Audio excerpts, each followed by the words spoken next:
इस कहानी की शुरुआत में मैं मार्केट के अंदर होता हूँ और तभी मैं डिसाइड करता हूँ कि मुझे अपने लिए शूज़ का एक पेयर लेना है। लेकिन रात काफ़ी ज़्यादा हो चुकी थी और ज़्यादातर सारी बड़ी दुकानें भी बंद हो चुकी थी। तभी मुझे याद आता है कि मेरे घर के पास एक न्यू शूज़ की दुकान भी खुली है, तो मैंने सोचा एक बार वहाँ जाना चाहिए। उस वक्त करीब 11:30 बज रहे थे और उनकी दुकान खुली हुई थी।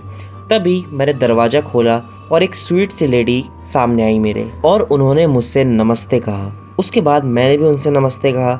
उनके साथ उनका एक बेटा भी था जो अराउंड मेरी ही एज का होगा।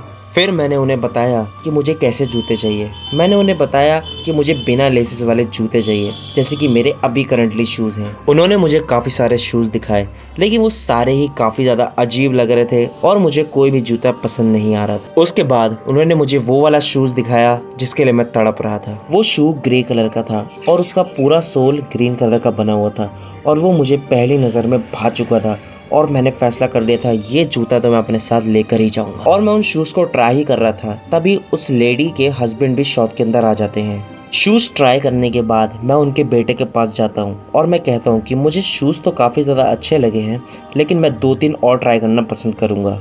उसके बाद मैं उस लेडी को देखता हूँ और वो लेडी मेरे पुराने जूतों को फिक्स कर रही होती है, लेकिन वो काफ़ी ज़्यादा बीमार और बूढ़ी भी लग रही होती है। अचानक से मेरे जूतों का लुक पूरा ही बदल दिया था।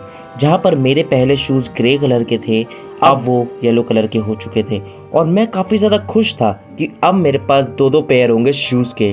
और फिर मुझे याद आता है कि उनका बेटा जूते लेने गया था और वो अभी तक लौटा नहीं है। उसके बाद सब कुछ बदलने लगता है, पूरी जगह लाल होने लगती है और पूरी जगह पे खून ही खून होने लगता है और मैं बुरी तरीके से डर चुका था और मेरे साथ में उनके हस्बैंड भी। उसके बाद हमारी नज़र गई उस लेडी की तरफ और वो पूरी तरीके से बदल चुकी थी।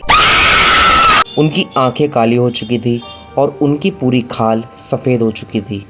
उनके हाथ में एक केक था और फिर वो बोली, चलो सेलिब्रेट करते हैं। फिर तभी उन्होंने अपने पति का खून कर दिया और अपने भी 2 टुकड़े कर लिए और अब मेरा शरीर भी खून के अंदर ढक चुका था और मैंने वो नए शूज़ के पेयर उठाए और शॉप से भाग गया। उसके बाद मैंने देखा कि दुकान के अंदर से कुछ निर्वस्त्र राक्षस बाहर आ रहे थे और वो बिल्कुल हमारी तरह ही दिख रहे थे। उनका स्किन का कलर भी हमारे जैसा था, लेकिन वो खून के अंदर लथपथ थे और मैं वहाँ से भाग गया। उसके कुछ समय के बाद मैंने अपने आप को एक पार्क में पाया और तो और मैंने वही शूज़ पहन रखे थे जो ग्रे और ग्रीन कलर के थे और मैं यूं ही घूम रहा था उस पार्क के अंदर। तभी मुझे लोगों की चिल्लाने की आवाज़ आने लगी और फिर मुझे वही राक्षस दिखे जो मुझे उस दिन उस दुकान से बाहर आते हुए दिखे थे। वो लोगों को खा रहे थे बहुत बुरी तरीके से।